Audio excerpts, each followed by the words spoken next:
you need to get out of that hamster wheel and understand you need to build a business, not just have a stressful job. Mm.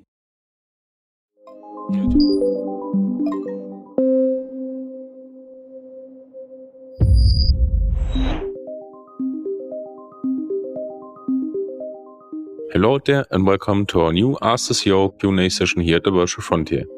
Today we are going to get a little bit more philosophical, but without losing the focus to provide you with actionable ideas and content. Our topic, freedom.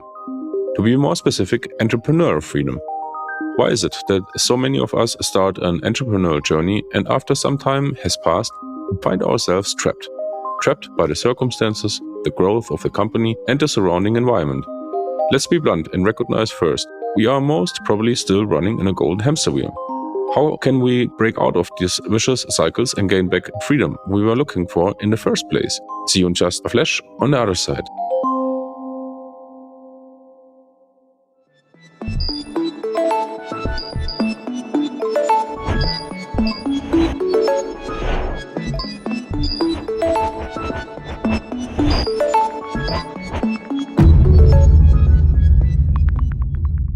So, hello Manuel, welcome. New session here to the Virtual Frontier. Our topic today of our Q&A session is entrepreneurial freedom and how to get there. But maybe we start with what means entrepreneurial freedom for you, Manuel, for yourself. What you define with that? To be able to decide when I want to work, where I want to work, with whom I want to work, and to be financially free and independent. So that's it. And unfortunately, most entrepreneurs never get there. Mm-hmm. I found a good equation up front in the preparation this podcast, and you touched already like as different keywords of that. But the equation was like freedom equals finance plus work plus lifestyle divided by location. So maybe we can pick on that a little bit. Why you are saying that most entrepreneurs never get to this desired and looked freedom? Yeah, in the beginning, I always just thought that I can't get it right because I've built my business to create wealth, freedom, independence, and happy, motivated people around me. But when I had 43 employees, my life was really, it was so crazy. I had like 80 to sometimes 90 hours of work per week, no time for anything else, no mental capacity to even have a conversation with my wife at a dinner table. It was really crazy. The more people I got, the more dependencies they had on me and I had on them. And it was, every day was just full calendar and communication everywhere and anywhere. And I couldn't let my business alone for just like 2 days. So I had not the independence of choice where I want to work, and also not when I want to work, because I had to work all day, every day, and always in the office. And I earned good money, but that's it. You have a golden cage, right? You have a golden cage. You earn good money, but your life is a mess. And now after coaching a lot of business owners to build a systemized, productized, scalable service business, I found out that it was not just my problem, but most entrepreneurs, they get trapped in their own business, running in a hamster wheel that turns faster every year, because they are either trying to win more clients and revenues are too low and they're growing fixed costs, eat their hard-earned profits faster than they can earn them. Or on the other side, they won too many clients and then they don't win enough talent fast enough, and then all work is on their shoulders and they are the bottleneck of everything. And both clients and talent demand their time and attention all day long. And that is so stressful. That's definitely not what most business owners signed up for. Yeah. And you just took up my keyword, because I was remembering, last Christmas, my kids got some hamsters and they have a hamster wheel. And I was staying in front of this hamster wheel and saying, how are you running there? And I remembered what happens to a lot of business owners, right? They're like running like crazy in this hamster wheel and never stop. And yeah, it's a good analogy. Yeah, and why that happens maybe is because in the beginning, of course, you have to do a lot of things yourself, but you need to understand that you have to wear two hats.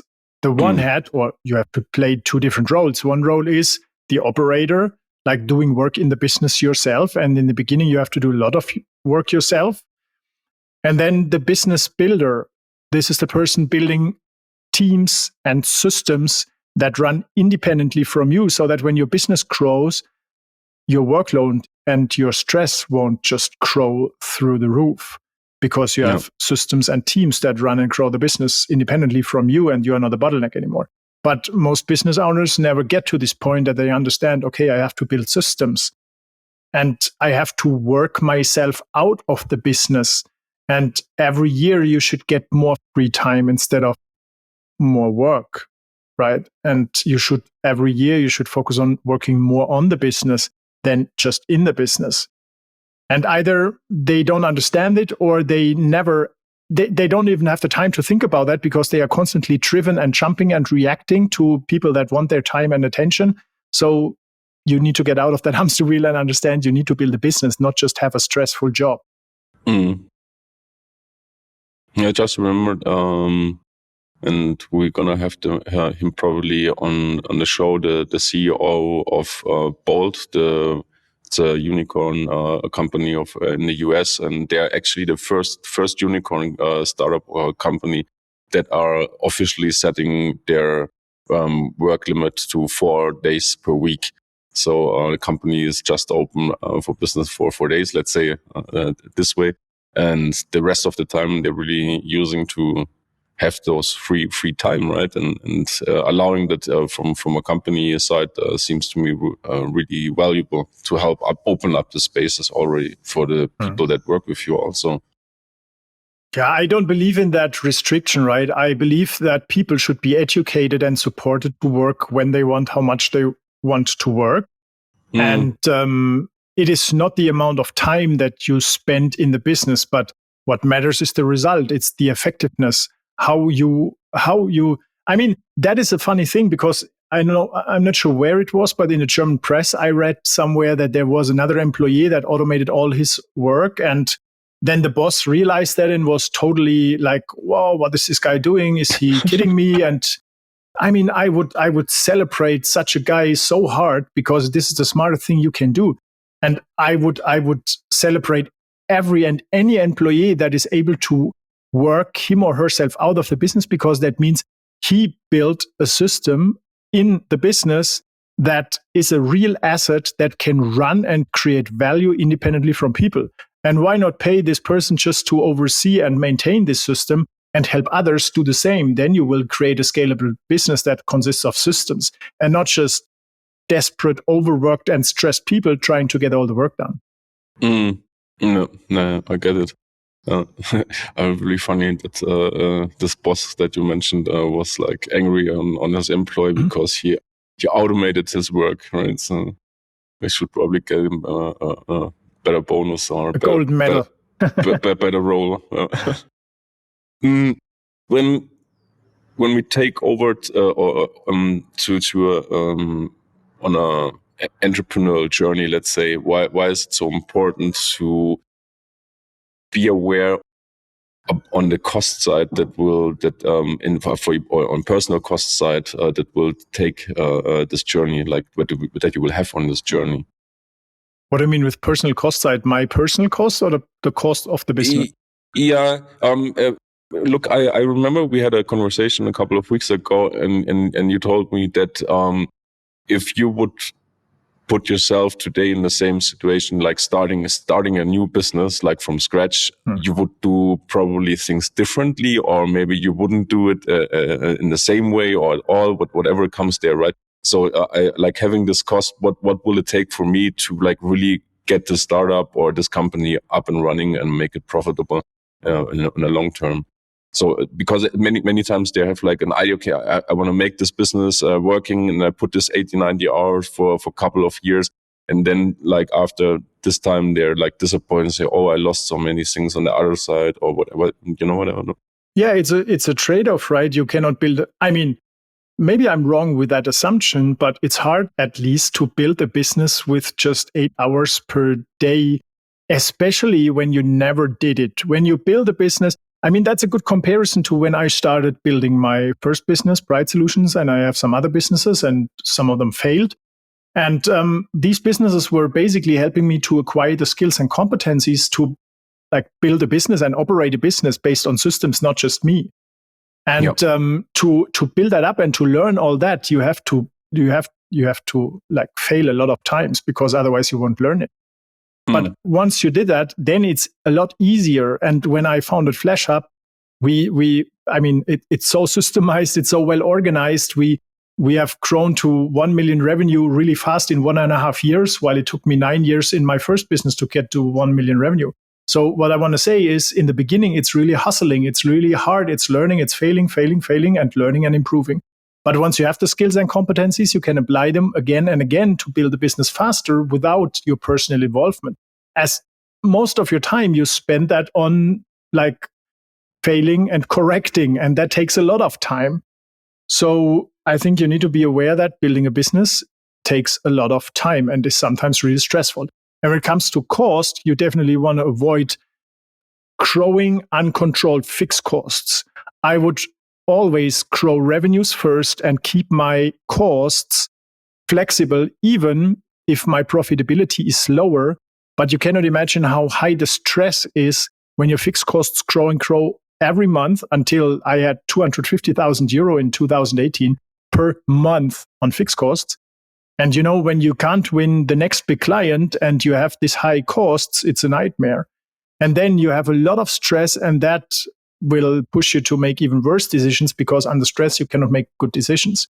So that's another hamster wheel you can run in when stress becomes so high that you make poor decisions, and you definitely want to avoid that. So you need to have the right expectations that it takes a lot of time, and you will make a lot of failures, and you will learn a lot, and that's not always pleasant. But it gets better every time. And when you apply these learnings in a smart way, like building systems and teams that learn from your experience without going through all the same failures themselves, then you build a business that grows independently from you. Yeah. Why is it so important to stay open-minded when it comes to this, let's say, non-linear trajectory in my entrepreneurial journey? Let's put it like that. I would assume 8-9 years ago, you wouldn't have assumed that you would be today also the owner and CEO of FlashHub, which is doing a completely different business that you have set up a couple of years ago. Yeah. I mean, because otherwise you get trapped and caught by change unexpectedly, because change happens all day, every day, and it happens faster every single year as digitization speeds up change, right? And if you are closed-minded and you always try to stick what worked in the past and you want to keep that going as it went in the past, then you are resistant to change. But if the world changes, it will force you to change, and it's your choice if you want to go with that change or if you want to resist until it breaks you. And I see that often. I experience that myself. So it will happen. You cannot resist change. You can just deal with it and adapt. That's how evolution goes, right? Things change, the world changes, you need to adapt, and you can only do that when you are open-minded and appreciate change and try to deal with it and get the best out of it. Yeah. I just have be and keep this flexibility that you have in the first days of a business, probably, and not as you just said, stick with that what you have done always and just keep doing the same things over and over. Yeah, absolutely. But why is it so important to really pursue those things in your work as a business owner that really matters to you, and or probably that you really like to do in the first place? But instead of having this hurdle to say, okay, I have to do accounting, or which I don't like, and but what helps me there? I mean, first of all, I think it's important to understand that you cannot always just do the things you like to do. I believe that sometimes you have to do the things that are necessary, and sometimes you don't like them, but you have to do them anyway. So you can change your mindset and your perspective on these things and try to still be happy while doing it, because it's important to I don't know, get work done, move your business to the next level, whatever it is. But you should continue doing things you really like to do. Otherwise, you won't continue for a long time.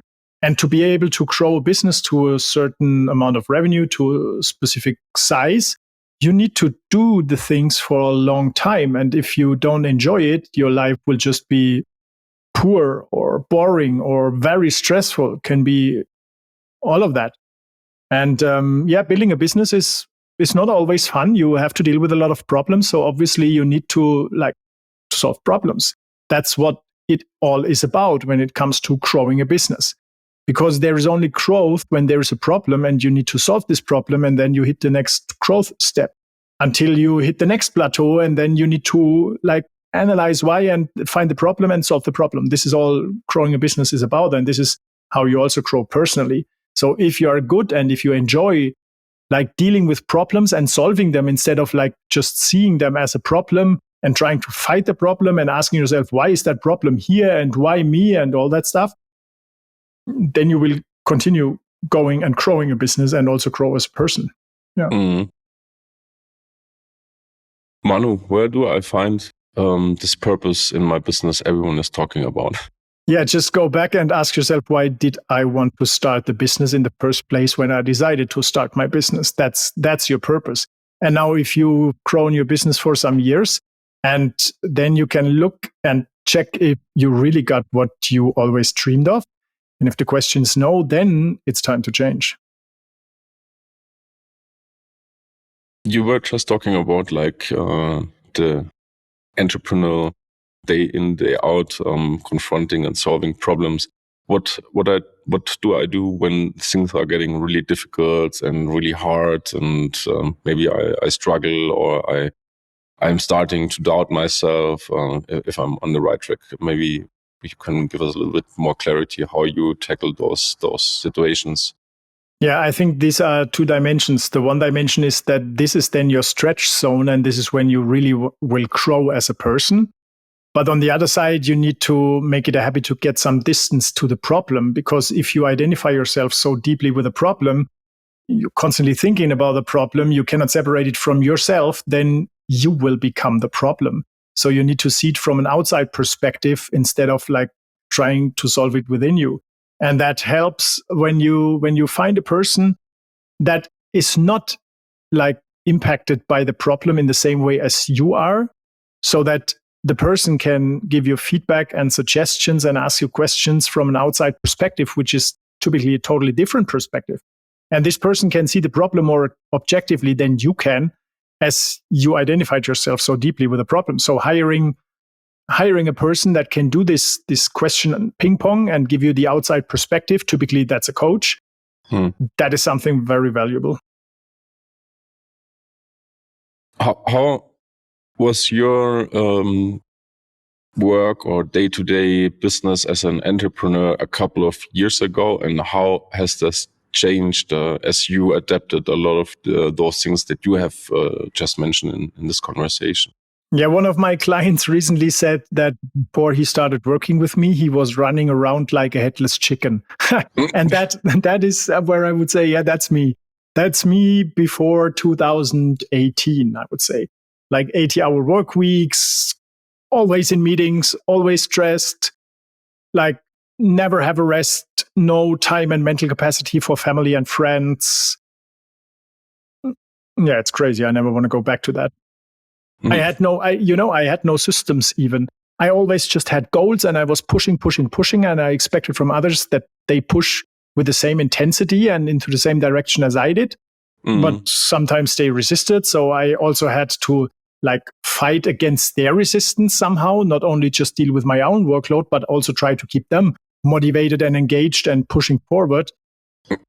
It was just all about people and no structure, no systems, no leverage, just people, a lot of workload, a lot of stress, and growing every year. What changed maybe from your perspective, or what change in mindset happened when, since you work with a lot of little entrepreneurs, freelancers around you in your company, as they have all like this entrepreneurial mindset and not like this fixed mindsets where just they're working up on tasks, like they're really coming up with new ideas. And has this affected you? How do you work? Yeah, absolutely. I mean, I was able to reduce my workload significantly. I had to, otherwise some days I felt I have to die tomorrow because of growing workload and stress. But now I think it's not the distinction if we have employees or freelancers, because we also have great employees that are also self-determined and independent and want to work towards goals, Sure. not just execute tasks. But once you have these people and the culture that fosters this type of behavior and this type of competency also, then it's it becomes a self-managing business. It's a business that runs independently from me, and where people can see that they have a real impact and where people can grow instead of just always coming to me, asking me, how can I do this? How can I do that? And I get crazy because I don't know whom to answer next, right? So they really own their role, and that's more fulfilling for them because they see that their work has a real impact. And that has an impact on me because I see that people grow, and that makes me incredibly happy. Yeah. What what other practical tips or hints you could give our audience to round the session up for today? Yeah, protect your time, right? And that's easier said than done. But what is a good and effective measure is to put time boxes in your calendar when you work as a business builder and when you work as an operator.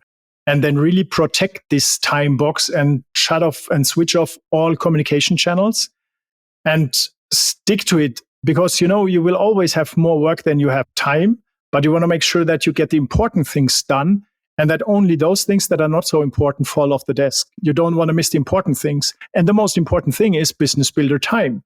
And this is what most business owners never reserve in their calendar. So it will never happen. And they just say, I don't have time, which is wrong. You just set the wrong priorities, how you use your time, because everyone has the same time. So this way of time boxing and reserving your time is very important, and keeping track of what you do to stay on top of the game, where you spend your time. This will help you work yourself out of the business as you have time and attention to build systems and teams that run and grow the business independently from you. So that is the number one thing I would say that has a positive impact on how you run the business and how you experience entrepreneurship. Yeah, such an important point. Start with the time. Manuel, thank you very much. Work is done. Let's go out and enjoy some of our entrepreneurial freedom and enjoy the day outside. Absolutely. Wish you the same. Thank you. See you next week. Bye-bye. We hope you found the session helpful. Head back to our in-depth blog article on 15 unheard ways to achieve greater entrepreneurial freedom. Did we miss something in this conversation? How can we do better so you get more value out of our content? Let us know in the comments and the reviews if you have detected your most infamous hamster wheel habits and what you are doing to get out of them. We love to read and respond to your comments. And if you haven't already, hit the subscribe button, give us a thumb up, and share the session around with your friends and colleagues so they can take advantage of this content too. Sign up for the free business builder training on flashup.io and learn more about how to scale with your business at any time, working with global top talents and make work better. On behalf of the team here at The Virtual Frontier, I want to thank you for listening. And as always, remember, keep exploring new frontiers.